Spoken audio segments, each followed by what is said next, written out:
Prime Minister's promising to prioritise technology over taxation as he prepares for the UN Climate Summit later in the year in Glasgow. Scott Morrison has previously singled out more gas supply as pivotal, but the latest report from the consumer watchdog is a cause for concern on that front. Here's our political reporter, Trudy McIntosh. Scott Morrison says his focus is on technology and not taxation as he looks to sidestep the controversial proposal for net zero emissions by 2050.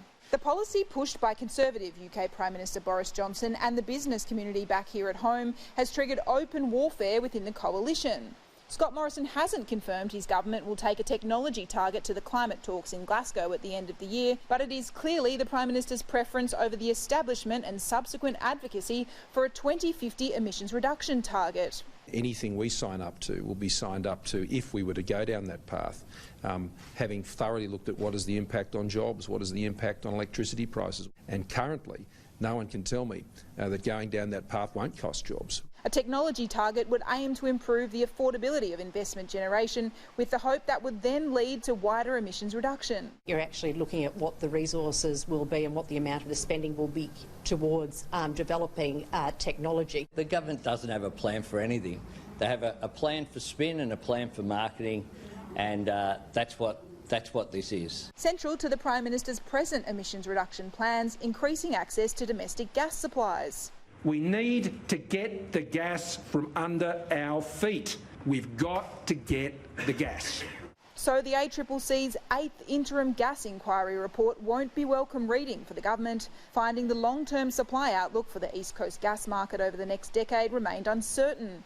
The competition watchdog warning Australian manufacturers could be forced to close because of high local gas prices. Really, we're calling on companies who've got gas to make sure they're selling it domestically at reasonable prices. While there was a slight supply improvement since its last report in June 2019, the ACCC is still pushing for states to lift gas exploration bans. Where the shortage in a few years' time will most keenly be felt is in Victoria and New South Wales. So if they want their manufacturing plants to continue, they're going to have to rethink those bans.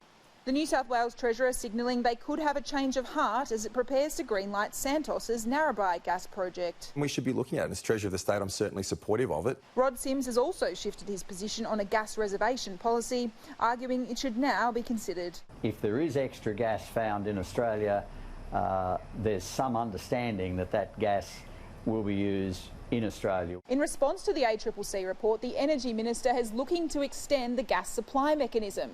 It's something that was first introduced under the Turnbull government. Due to expire in March, the government is now pushing for its extension.